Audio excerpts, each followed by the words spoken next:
Olha, pelo segundo ano seguido, os cristãos de todo o mundo vivem a Semana Santa e se preparam para a Páscoa com celebrações online e longe das igrejas. Para falar sobre esse momento e as medidas adotadas pela Igreja Católica para garantir a segurança de fiéis e religiosos, gentilmente nos atende o cardeal, arcebispo metropolitano aqui de São Paulo, Dom Odilo Pedro Scherer.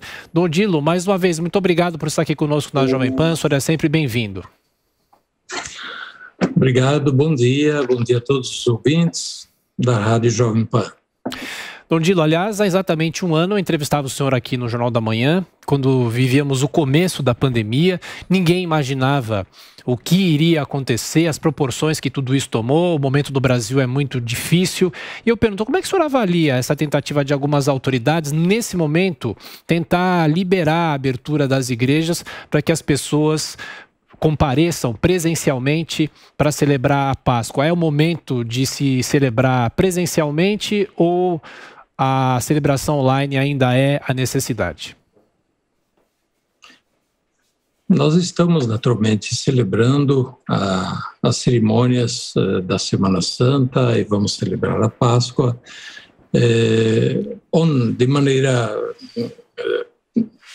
online, sem a presença do povo nas igrejas. As igrejas não estão fechadas, elas estão abertas para o povo fazer a sua visita, poder entrar, mas as celebrações estão acontecendo sem a presença do povo, de maneira que elas são transmitidas para que as pessoas possam acompanhar e assistir em casa. É a maneira que nós temos, infelizmente estamos pelo segundo ano já celebrando a Páscoa também desta forma. A Páscoa é a celebração central do cristianismo e seria o momento de as pessoas poderem participar intensamente desses atos litúrgicos e fazer as suas manifestações religiosas. Mas este ano, mais uma vez, não é possível, de maneira que nós também colaboramos com um esforço geral para evitar o contágio e a difusão da pandemia. Dom Odilo, quando a pandemia começou, muitas pessoas fizeram doações, isso ainda continua. A gente sabe que tem muita gente passando fome, a situação é muito difícil, não só no Brasil, mas também em outras partes do mundo. Qual que é o papel da igreja nesse momento? Nosso papel é chamar, apelar, incentivar as pessoas a continuarem generosamente a doar, a serem solidárias com quem está passando fome, está passando por necessidades. Nós sentimos isso de maneira muito particular em nossas igrejas, nossas paróquias, onde não há a presença de povo neste momento, por isso não há doações. Mas os pobres continuam a bater à porta das igrejas e são sempre mais numerosos. Então nós estamos fazendo um apelo, uma campanha para que as pessoas continuem a doar. A gente compreende que depois de um ano desta situação e de bastante generosidade, muito gesto de solidariedade durante o ano passado, as pessoas também se cansaram e até os voluntários talvez se cansaram. Mas agora a gente está apelando para quem ainda não fez a sua parte e quem já fez que volte ainda e continue, porque a fome não acabou, as necessidades do povo não acabaram, e ajude a quem pode ajudar, ajude a quem precisa ajudar. Acho que esse é um apelo que a gente faz em nome da igreja, em nome daqueles que estão com fome, que precisam e que batem à porta onde podem encontrar. E, portanto, a gente espera que as doações de alimentos, sobretudo alimentos não perecíveis, de água, porque água também é necessária, essas doações continuem. E como que as igrejas estão recebendo essas doações? Como que é a distribuição? Isso é isolado em cada paróquia? As pessoas podem levar? As igrejas estão abertas, as pessoas podem levar, as igrejas estão recebendo e, naturalmente, a distribuição é feita normalmente, tem os serviços encarregados, todas as comunidades, todas as paróquias, tem o serviço de assistência e de atendimento aos pobres, de maneira que este não é um problema, né? Doar é entregar, que depois vai chegar às pessoas que têm necessidade. Sim. Dom Odilo, há exatamente um ano a gente, como eu ressaltei no começo, a gente não sabia o que ia acontecer, não havia, obviamente, vacina contra o coronavírus. Felizmente já temos as vacinas, mas as vacinas precisam chegar às pessoas aqui no Brasil. E esperamos também que daqui a um ano, na Páscoa de 2022, já não estejamos mais nessa situação. Eu pergunto, o que o senhor espera da humanidade nesse pós-pandemia? A pandemia veio trazer quais ensinamentos, quais orientações para as pessoas e o pós-pandemia? O que o senhor espera? Primeiramente, eu espero que saiamos da pandemia, né, que todo mundo possa ser vacinado quanto antes e que, enquanto isso não acontece, todos possam também ajudar, colaborar para que se quebre quanto antes este ritmo do contágio e, portanto, as medidas que são recomendadas sejam levadas muito a sério para prevenir o contágio, dessa forma evitando que aumente o número de enfermos, aumente o número de falecidos, enfim, que se possa retornar uma vida serena e normal quanto antes. O pós-pandemia, bem, podemos sonhar, né? O pós-pandemia, eu espero que, em primeiro lugar, tenhamos crescido todos nós na compreensão de nossa dimensão humana. Somos humanos, nós não somos semideuses, né? Temos que reconhecer todos a nossa fragilidade, os nossos limites.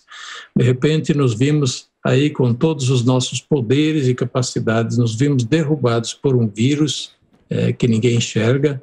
Ele acaba colocando em xeque todos os esquemas de poder, de dinheiro, de economia, e, enfim, até mesmo a ciência baqueada diante disso. É claro, a ciência continua e reage, e graças a Deus está encontrando soluções, mas nos demos conta dos nossos limites. Segundo, eu espero que a humanidade, depois da pandemia, possa ser mais solidária, mais fraterna, percebendo que sozinhos nós não vencemos uma batalha como esta.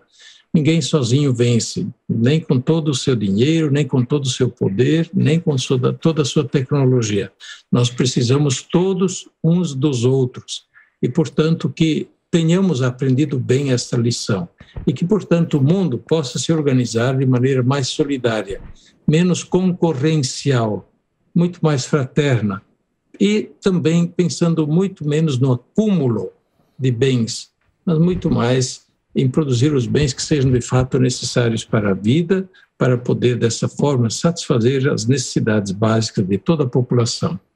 Dom Dilo, o senhor falou sobre a ciência. O que a igreja pode falar para pessoas que eventualmente não queiram se vacinar ou duvidam da eficácia da vacina e questionam a ciência?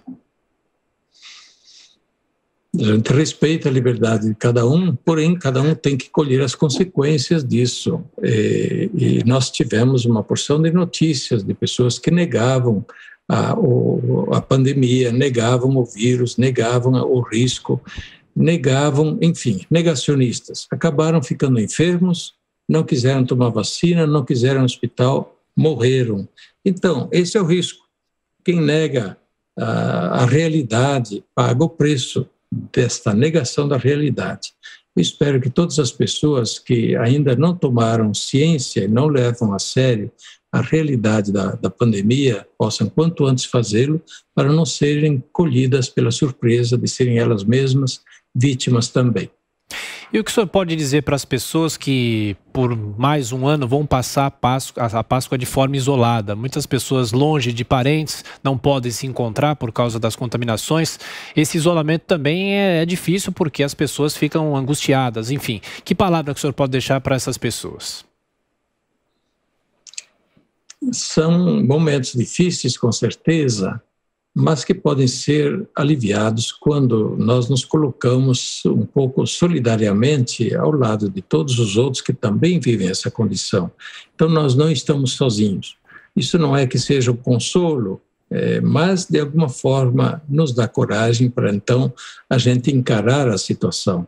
Segundo, existem muitas formas de a gente se comunicar, não precisamos estar isolados. Fisicamente isolados, talvez, mas existem hoje tantas formas de se manter em contato, em comunicação.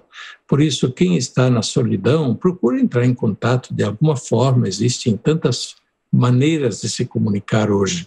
Segundo, todos também, familiares, parentes, amigos, vizinhos, enfim, colegas, podem também dar uma ajudinha a quem vive na solidão, a quem talvez está se encontrando isolado, dar um sinal, né, de solidariedade, um sinal de vida, uma saudação, uma boa palavra, uma mensagem, enfim, isso tudo é possível para ajudar a mitigar um pouco esta solidão, o isolamento produzido nesse tempo.